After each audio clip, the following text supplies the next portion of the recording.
This is an official Goddess Productions remix.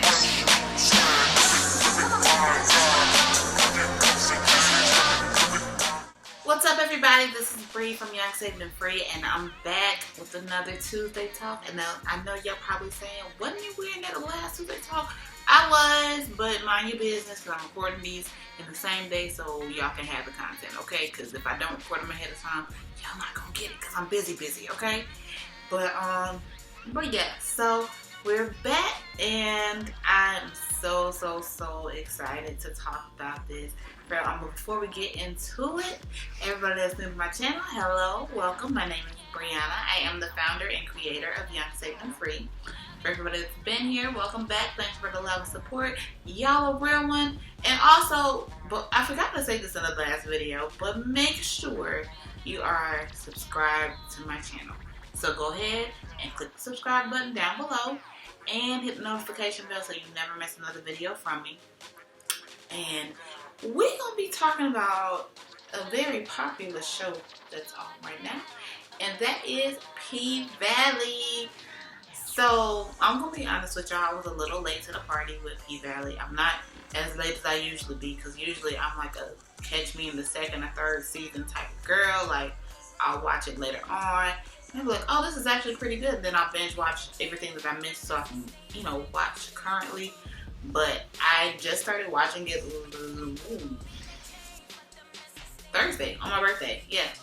So, I think that this show is everything. Like, I think that it definitely goes against the grain of what's on TV right now. It's not about liars and cheaters and stealers.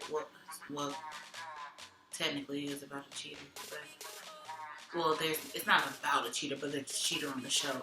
But I think it explores something that a lot of people have not been really ready to explore. And shout out to Starz, because a lot of people only was downloading Starz for Power. And granted, Power is amazing. Like, I'm ready for this next season, sort of. I'm kind of nervous about it because Ghost isn't on it. But I'm like, let's see what happens, right? So, I'm really excited to see that they're exploring their options. Of course, they have other shows, but the downloads for their app and for their channels, it skyrocketed with Power, right? So I'm glad that this show is on there so that people can start watching Starz more often. So they, that was a very smart business move, Starz. It was a good move. But especially for something like this, because this would never have made it on a regular TV channel like Fox or NBC or CBS or anything like that. It wouldn't have made it on there. But I can appreciate that they're exploring something that people have been afraid to explore because it's such a taboo subject, and that is strippers. Like, anybody before I say that, anybody that really knows me knows that I love a good pole dancing class, right? Like, it's a full workout. Like, people don't, that is a whole workout. Like, you don't feel like you got beat up or something after you go to a pole dancing class. Like, that takes the kind of upper body strength that I did not know when I first started taking it. So, but, people always look their noses down on, or turn up their noses to strippers, and, like, they feel like they're better than them because they're not a stripper and they chose to make other decisions. But, and I guess it's because I was a women and gender studies minor in college. There are certain things people do to survive. There's always, it's a job, regardless of whether it's your cup of tea or not. It's still a job. It's still a need for it. Like, if there wasn't a need for it, there wouldn't be so many strip clubs in the nation, right? So, is it a degrading job? It can be. But, you have to do what you want to, you have to do what you have to do until you can do what you want to do. And that's what you see with Mercedes. Mercedes, I didn't want to like her at first. I really did not want to like her. I felt like she had a chip on her shoulder as the dark-skinned girl. And I didn't like that that's how they were portraying her. As a dark-skinned female, I don't want everybody to think that I'm jealous of a light-skinned female at all. I don't care. I don't. Like, my sister is light-skinned, and I don't care. Like, it doesn't matter to me that she's light-skinned. But there, because I think it was the first episode, there was a comment made about Haley Autumn, whatever you want to call her, being light skinned and her, there was a comment and she was like, she just out there being light skinned. She ain't got to do so much work. And this, I mean, it's true, but it was her tone when she said it that kind of, made me cringe a little bit. I'm like, I don't know about that. I don't know if I'm gonna like her. I really don't. But she's doing what she has to do. Stripping is what she has to do to get the money. And granted, it's quick money, but it comes with a cost. It definitely comes with a cost. And you see that with how people respond to her as, when she's out with her dance team. And even with her daughter, she's had to make so many sacrifices. I think when people look at strippers, they just see them as battered souls, honestly. They're just looking for attention. And that's not always the case. That's just not what it is. Mercedes is doing what she has to do so she can do what she wants to do. So, she wants to own her gym. She wants her dance team to really do well. She wants to get her daughter back. I wasn't expecting that plot twist with Terica, and I'm sorry if y'all haven't gotten that far. Terica's her daughter, okay? It's just what it is. Terica's her daughter, and I didn't know that. I wasn't expecting that. I noticed that she was specifically hard on Terica during when they had made the video about the party. She had said something specifically to Terica, and she got harder on the team because of something Terica was saying. But I thought that Terica was like the captain or something, so that's why she was doing that. But I didn't know she was her daughter. So she's doing what she has to do. She's trying to get her daughter back. She's trying to get her life back on track. She's 25 years old. I'm like, listen, this can't be my life for the rest of my life. Now, what I also would like to say, as far as that goes, I think, and can I just say, I love how developed these characters are in 5 episodes. There's so much going on. It really brings out the human side in all of them. It really, they're not just these hurt souls that are just trying to find their way. No, they're really trying here. Everybody is. Granted, I am college educated, but guess what? Had I went to school in Atlanta like I was planning to, originally, had you asked me in maybe 6th or 7th grade, I would have went to school in Atlanta. But other than that, and maybe that's why I love being in Tallahassee so much, because I wanted to go to Fairview so bad. When I say so bad, I wanted to go so bad. But when if I would have went to school in Atlanta like I was planning to, I can't guarantee that I wouldn't be somebody's bottle girl, stripper, bartender, something in the club, the nightlife scene. That would have been my job. But a lot of people, they have this idea of what it's like. One of the girls I used to be friends with, she was a bartender. And it wasn't that she was out partying every night. She was working. That's like saying that you're eating all the time just because you work at a restaurant. No, that's not what it is. Even though that's what people are doing there, it doesn't mean that's what I'm doing. I'm working. I'm on the clock. So it brings light to that, because I think so many people think so many things about what's going on. But it there's a couple of Players Club it kind of talked about it, and there's they talk about people who got caught up in their life more than anything, which was Ebony's character, who was from Tallahassee, by the way. That was it all comes full circle. I'm in Tallahassee, Ebony was from Tallahassee. But I do, it shines light on so many different things in this world, other than, it's based on a strip club, but it shines light on so much. So even with Mississippi, what's her real name? Kashawn, something like that. She's in an abusive relationship. She has a child. She's in an abusive relationship with a white man, by the way. It did something to me, because I was hurt at one point. And that I felt for her. She struggles with her confidence the same way that I do. She doesn't feel worthy of a lot of things the same way that I do. And it's like I felt for her when the fourth episode. But yeah, I think the fourth episode was supposed to be not Mississippi, but Mercedes' Last Dance. And when she got into a fight with her mama, and we'll talk about that in a minute too. Because I'm really just going off the top of my head right now. But that episode, she was really coming into her own. Granted, she's a stripper, but she's coming into her own. There's a market for women that teach pole. Okay, that she could definitely do that somewhere. Okay, she's good at it. She's very good at it. Even with Haley, because I thought the show was just gonna be the Haley show, you know. But they explored all these other people in the show. Haley, you know, she lost her child. She's running from her husband, who's now out to look for her. There's so many things that trigger her. Like when they were at the car wash, she was locked in the car, and there was water going down the car, and she was having a flashback of the flood. She was being triggered. Like, I'm like, who would have known? This girl's not just crazy. She's been through some things. She's lost her child. You know, like, it's a lot that goes on.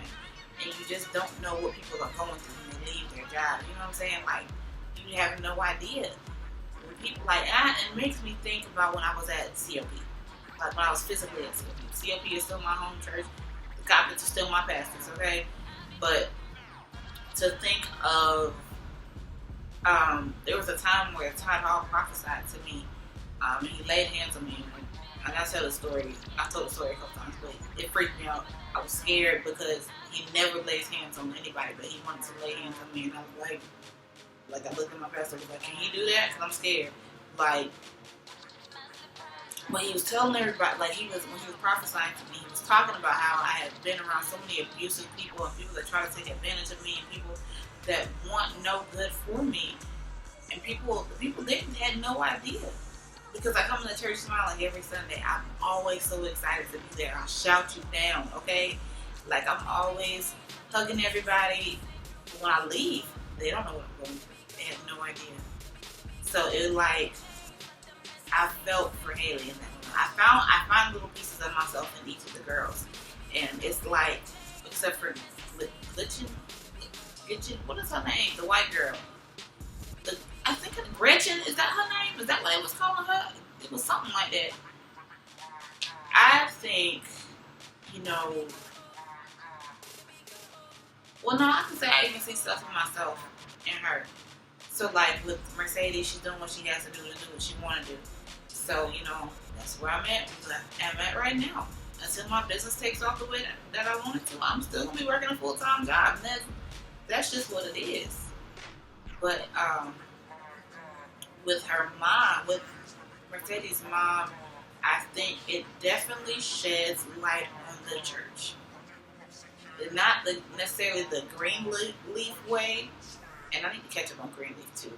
It's not necessarily like Greenleaf shedding light, but like how people manipulate church. People use God as a means of, this is why I'm doing what I'm doing, because God will be happy with you. You're not God. You don't get to make that decision. You don't have that kind of authority to do that. So no, you don't get to do that to me. And, you know, for that, and her mom to, and again, if you have not watched this, matter of fact, pause. If you have not watched P-Valley, do not watch no more of this video. Matter of fact, I don't even know why you got this far in the video. If you haven't watched it, turn it off now. Like, just turn it off, because I'm about to tell it all, okay? I'm telling it all. Right? Just turn it off. Just turn it off. Alright. But, I don't know how or why her mom would be that way. Like,